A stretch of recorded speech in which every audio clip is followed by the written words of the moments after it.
سلام، لحظتون شاد باشه. من غزاله هستم. به کانال یوتیوب مارما موومنت خوش اومدید. در این سری ویدیوهای آموزشی قرار هست با هم آسانه‌های یوگا رو از پایه قدم به قدم یاد بگیریم و از مسیر زیبای یوگا لذت ببریم. امروز قرار هست با هم وضعیت بوجنگاسانا رو یاد بگیریم که از آسانه‌های مهم و اصلی در یوگا هست. این آسانا به تقویت عضلات پشت ما به ویژه عضلات میانی و پایین کمر بسیار کمک میکنه و باعث بالا رفتن انعطاف در ناحیه ستون فقرات و باز شدن قفسه سینه میشه. توجه داشته باشیم که اگر در ناحیه ستون فقرات، گردن و شانه آسیب، درد یا جراحتی هست، اگر مچ دست هامون درد میکنه، اگر باردار هستید و در نواحی داخل شکمتون درد یا مشکل خاصی وجود داره و همچنین اگر دارای فشار خون نامنظم هستید، حتما قبل از انجام تمرینات با پزشک مشورت داشته باشید و تمرینات رو آگاهانه و با صدای بدن انجام بدید. این تمرینات اگر با صدای بدن و به آرومی انجام بگیره به بهبود دردهای کمر هم بسیار کمک میکنه. برای تمرینات امروز میتونیم در کنارمون آجر یوگا، کوسن، پتو یا حوله‌ای داشته باشیم که اگر نیازمون شد به عنوان ساپورت برای اصلاح وضعیت ازشون کمک بگیریم. بریم که با هم تمرینات امروز رو شروع کنیم.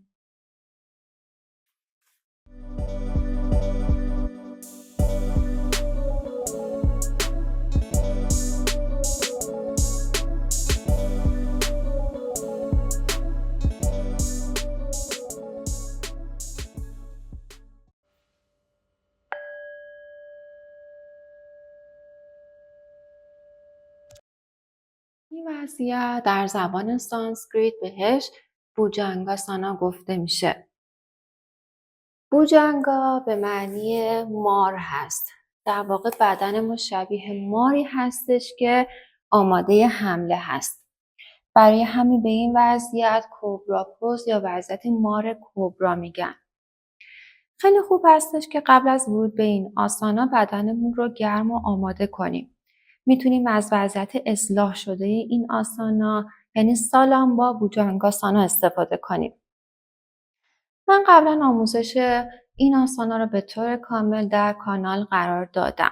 اگر با این آسانا آشنایی ندارید میتونید برگردید و با ویدیوی مربوط به این آسانا تمرین کنید. فرم پیشرفته این آسانا اوردوا موکاشواناسانا سگ سربالا آپوارد فیسینگ داگ هستش. قرار هستش که ما امروز قدم به قدم مرحله مرحله تمرینات رو جلو ببریم. هر جا نیاز دونستیم وضعیت رو برای خودمون اصلاح کنیم. هر جا دیدیم راحت هستیم وضعیت رو برای خودمون عمیق‌تر انجام بدیم. برای ورود به این آسانا روی شکممون دراز میکشیم. روی مت یا زیر اندازمون میخوابیم. پیشونیمون رو زمین میذاریم. دستامون کنار بدن. خودمون رو به سمت زمین رها میکنیم. توی این وضعیت اگر کمر درد دارید میتونید فاصله پاهاتون رو بیشتر کنید. اگر دیدید راحت هستین پاهاتون رو تا جایی که میتونید به هم نزدیک کنید. در اینجا روی پاها خوابیده زمین. پنجه پاها به سمت عقب هستش. پاشنه پاهامون از همدیگه دور نشن. پامون رو اکتیو کنیم. باسنمون رو فعال کنیم. دنبالشمون رو جمع کنیم. حالا آگاهیمون رو میبریم به سمت دستامون. دستامون رو خم کنیم. کف دستامون رو کنار سینه قرار بدیم. طوری که انگشتان به سمت جلوی مت باشه. شستمون مماس با سینه باشه. آگاهیمون رو به سمت آرنج ها میبریم. آرنج ها از هم دور نشن. آرنج ها به هم نزدیک بشن. جهت آرنج ها به سمت عقب هستش. توی این وضعیت تو گردن فرو نمیریم. گوش از شانه دور، شانه ها رو عقب میکشیم. حالا با روی پاهامون زمین رو فشار میدیم. دم میگیریم. باز دم. انگشتان دستمون به همدیگه نچسبیده، انگشتان از همدیگه فاصله داره. با دستامون زمین رو فشار میدیم، گردنمون رو آماده میکنیم، آروم با دم بعدی نگاهمون رو به سمت جلو میکشیم. دم، باز، دم. حالا آهسته به کمک عضلات پشتمون قفسه سینمون رو بالا میکشیم. سینمون رو از زمین جدا میکنیم. در اینجا برای بلند کردن سینمون بیشتر از عضلات پشتیمون کمک میگیریم تا از دست هامون. دم میگیریم، قفسه سینمون رو بازتر میکنیم، تو گردن فرو نریم، شانه ها رو بچرخونیم عقب به سمت پایین. آرنج ها از هم دور نشن، آرنج ها به سمت عقب در کنار بدن. گردنمون آویزون نمیفته، گردنمون زیاد خم نمیشه. گردن در راستای ستون فقرات هستش. نگاه میکنیم ببینیم تا چه حد میتونیم سینمون رو باز کنیم. تا همون اندازه وضعیت رو عمیق میکنیم. نگاهمون خیلی راحت به سمت جلو هست. یه دم میگیری، باز، دم. عضلات بازتنمون شل باشه، رها باشه. نافمون رو به سمت پایین میکشیم. عضلات پایین کمر اکتیو هست. با روی پاهامون زمین رو فشار میدیم. یه دم بگیریم برای برگشت. آروم آروم از پایین ترین مهره خودمون رو به سمت پایین بکشیم. شکم زمین، سینه زمین. در آخر مهره‌های گردنی و پیشانیمون رو روی زمین قرار بدیم. تو این وضعیت باید خیلی راحت نفس بکشیم. یک بار دیگه تمرینمون رو تکرار کنیم. دم میگیریم، روی پامون زمین فشار میدیم. به کمک عضلات پشتیمون و فشار دستمون قفسه سینمون رو بلند کنیم. سینمون رو به سمت جلو بکشیم که از فشار مستقیم روی کمر جلوگیری بشه. عضلات بازن رها، سینه باز، گوشه شانه دور. نگاهت خیلی راحت به سمت جلو. عضلات صورتت ریلکس.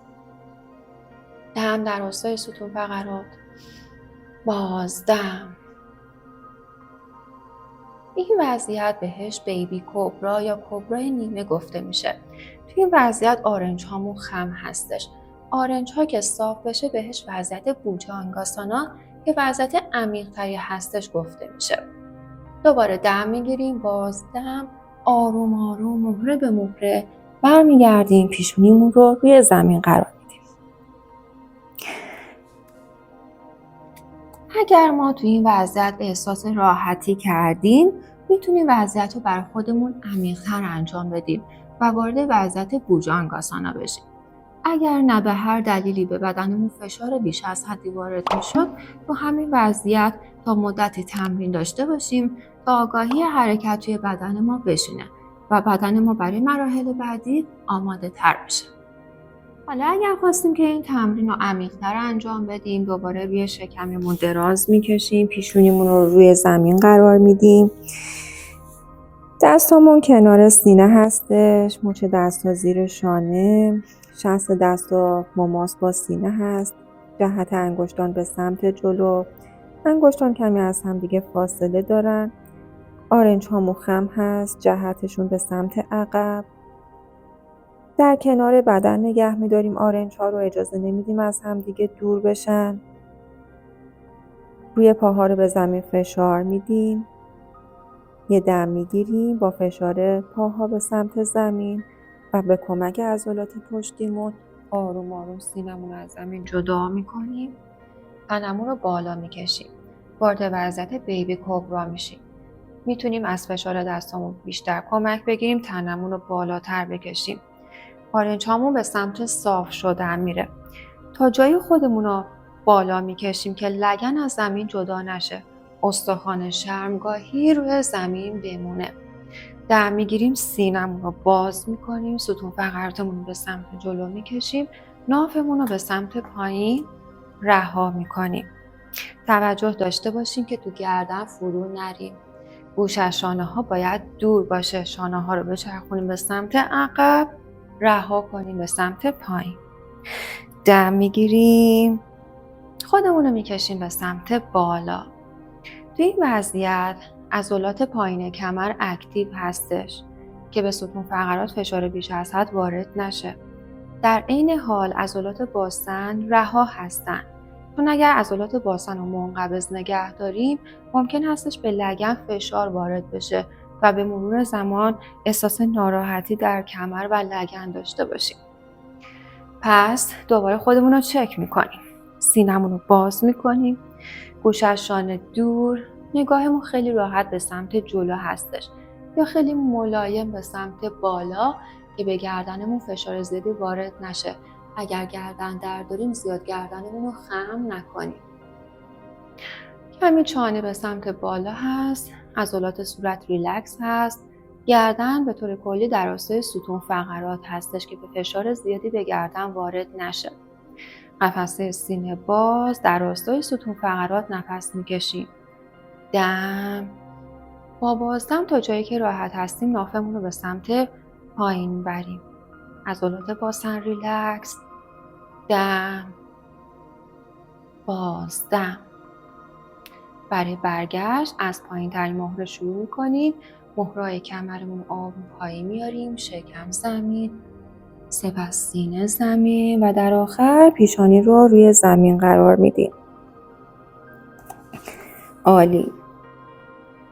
اگر که تو وضعیت بوجانگاسانا راحت بودیم و تونستیم آرنج هامون رو صاف کنیم میتونیم وارد مرحله بعدی اوردوا موکا شواناسانا سگ سربالا بشیم که توی این وضعیت قرار هستش زانوها و ران پاها از زمین جدا بشه. پس نیازمند قدرت عضلات شکم و پشتیمون هستش. برای ورود به این آسانا روی شکم دوباره میخوابیم. پیشونیمون رو زمین میذاریم. دستامون کنار سینه. انگشتان به سمت جلو. آرنج ها به سمت عقب.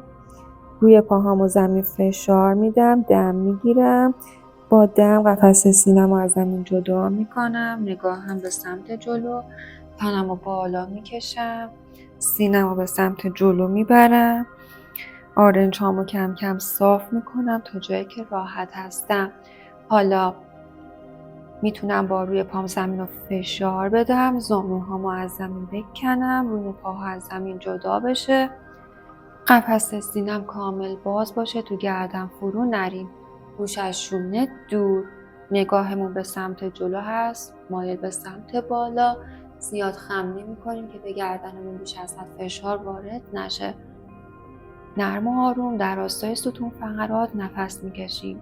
با دم سینمون رو باز میکنیم. باز دم نافمون رو به سمت پایین رها میکنیم.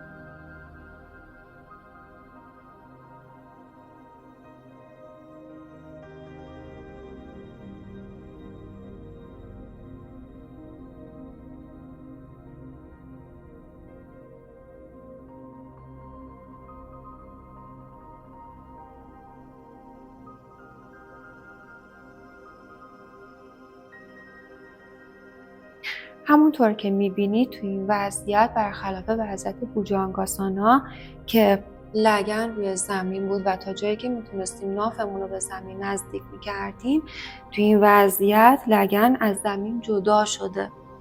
همینطور تو وضعیت بوجانگاسانا میتونست آرنج هامون خم باشه ولی توی این وضعیت سگ سربالا آرنج ها باید کامل صاف باشه.